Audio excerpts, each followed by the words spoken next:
Good evening friends. आज मैं आपको पास्ट परफेक्ट कॉन्टिन्यूअस टेंस के बारे में बताऊंगी, इसकी पहचान बताऊंगी, इसमें यूज़ होने वाले हेल्पिंग वर्ब, मेन वर्ब के बारे में बताऊंगी और इससे इस टेंस के सारे रूल्स बताऊंगी। कुछ एग्जांपल सॉल्व करूंगी, स्टेप बाय स्टेप इसके बारे में बताऊंगी। इसकी पहचान देख लेते। वाक्य के अंत में रहा था, रहे थे, रही थी इत्यादि शब्द आते हैं। पास्ट परफेक्ट कॉन्टिन्यूअस टेंस में भी रहा था, रहे थे, रही थी इत्यादि शब्द आते हैं और पास्ट कॉन्टिन्यूअस टेंस में भी यही शब्द वाक्य के अंत में आते हैं। दोनों में डिफरेंस होता है कि पास्ट कॉन्टिन्यूअस टेंस में समय नहीं दिए रहता, जबकि पास्ट परफेक्ट कॉन्टिन्यूअस टेंस में समय दिया रहता है। यदि मैं कहूँ वह खेल रहा है, वह खेल रहा था, तो ये पास्ट कॉन्टिन्यूअस टेंस होएगा। यदि मैं कहूँ समय भी बता दूँ, वह सुबह से खेल रहा था, तो जैसे ही मैंने समय बताया तो वो पास्ट परफेक्ट कॉन्टिन्यूअस टेंस हो गया, क्योंकि पास्ट परफेक्ट कॉन्टिन्यूअस टेंस में समय दिया रहता है। तो ये मैंने आपको पहचान इसकी एकदम क्लियर कर दी कि आप अगर समय दिया रहे तो आप समझ जाएंगे कि पास्ट परफेक्ट कॉन्टिन्यूअस टेंस ही है।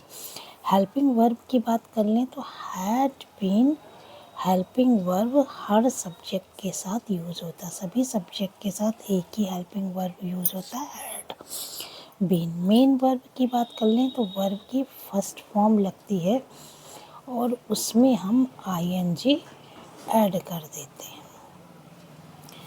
अब टाइम दिया रहता है, तो अगर कोई अनिश्चित टाइम दिया गया, ड्यूरेशन दी गई, कितने समय तक कार्य चला है, तो एक अनुमानित टाइम दिया तो उसके लिए हम फॉर का यूज़ करेंगे। अगर कोई टाइम निश्चित दिया गया कि जिस निश्चित टाइम पे कोई कार्य शुरू किया गया है, तो वहाँ पर सिंस लगा रहता है। तो निश्चित समय के लिए सिंस का यूज़ होता है, अनुमानित टाइम के लिए फॉर का यूज़ होता है। तो इसमें कार्य की अवधि दे दी जाती कि कितने देर तक कार्य चला। इसमें स्टार्टिंग पॉइंट बता दिया जाता है कि किस टाइम पर कार्य स्टार्ट हुआ था। ये कुछ डिफरेंस है फॉर और सिंस के। एग्जाम्पल जब हम करेंगे तो और भी क्लियर हो जाएगा। वह 2 बजे से क्रिकेट खेल रहा था। जैसा कि मैंने बताया था, रहा था, रहे थे इत्यादि वाक्य के अंत में आएंगे और समय दिया रहेगा। तो ही हमारा सब्जेक्ट है। हेल्पिंग वर्ब ही के साथ हैड बीन, सभी के साथ हैड बीन का यूज़ होगा।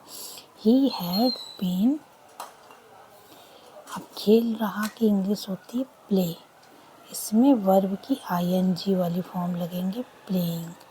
He had been playing cricket. अब 2 बजे एक निश्चित टाइम है, तो इसके लिए कब से उसने शुरू किया ये स्टार्टिंग टाइम बता दिए गए, तो सिंस का यूज़ करेंगे। निश्चित टाइम और स्टार्टिंग टाइम बताया है, तो इसके लिए सिंस 2 o'clock। तो निश्चित टाइम के लिए हम सिंस का यूज़ करते हैं।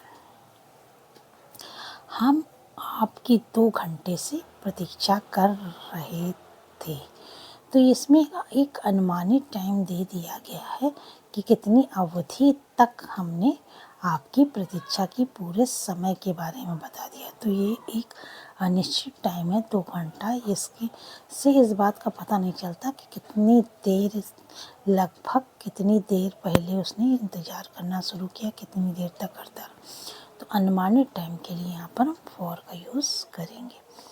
We had been.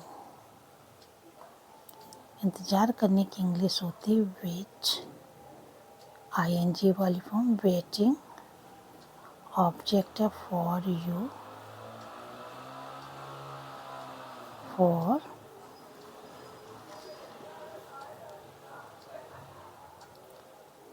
2 hours, एक अनुमानित टाइम। तुम सुबह से अपना पाठ याद कर रहे थे। सुबह एक निश्चित टाइम, जब सुबह से, रात से, दोपहर से, तो ये एक निश्चित टाइम हो जाता है, तो उसके लिए भी सिंस का यूज़ होएगा। You helping verb had been.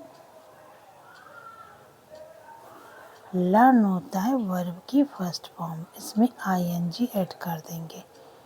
You had been learning, you के साथ पोजीशन में योर होएगा, योर लेसन।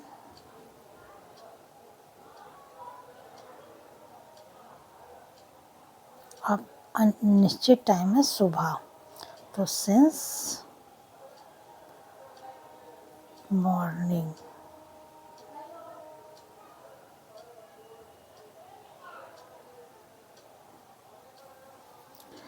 वह 2 वर्षों से इस शहर में रह रहा था, यानी पूरी अवधि बता दी गई। जब अवधि बता दी जाती है तब हम फॉर का यूज़ करते हैं। ही हेल्पिंग वर्ब हैड बीन रहेगी सबके साथ। ही हैड बीन। लीव होता है रहना, साइलेंट ई हटा देंगे, ing लगा देंगे। Living in this city. अब एक पूरी अवधि बता दी गई है, तो इसके लिए अनुमानित टाइम फॉर 2 ईयर्स, 2 वर्षों से। वह 2 वर्षों से इस शहर में रह रहा था। मैं 2 सप्ताह से हिंदी पढ़ रहा था। I had been reading Hindi. अब ये भी समय अवधि बता दी गई, अनिश्चित टाइम 2 सप्ताह, कब से ये पता नहीं चल रहा, तो हम इसके लिए फॉर का यूज़ करेंगे। For 2 weeks. वे 2020 से इस घर में रह रहे थे। They had been।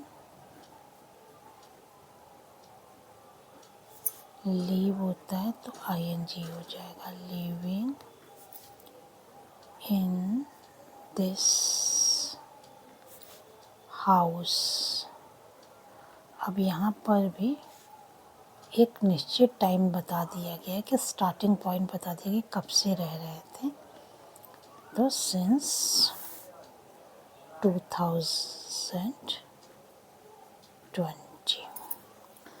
तो निश्चित टाइम के लिए सिंस का यूज़ होता है जब भी स्टार्टिंग पॉइंट किसी कार्य के समय होने, शुरू होने का समय दिया रहता है, तो सिंस का यूज़ होता है। जब पूरा कार्य कितनी अवधि तक चला उसके बारे में बात होती है, तो हम फॉर का यूज़ करते हैं। मोटे मोटे हिसाब से अगर हम देखें तो निश्चित टाइम के लिए सिंस और निश्चित टाइम के लिए फॉर का यूज़ करते हैं।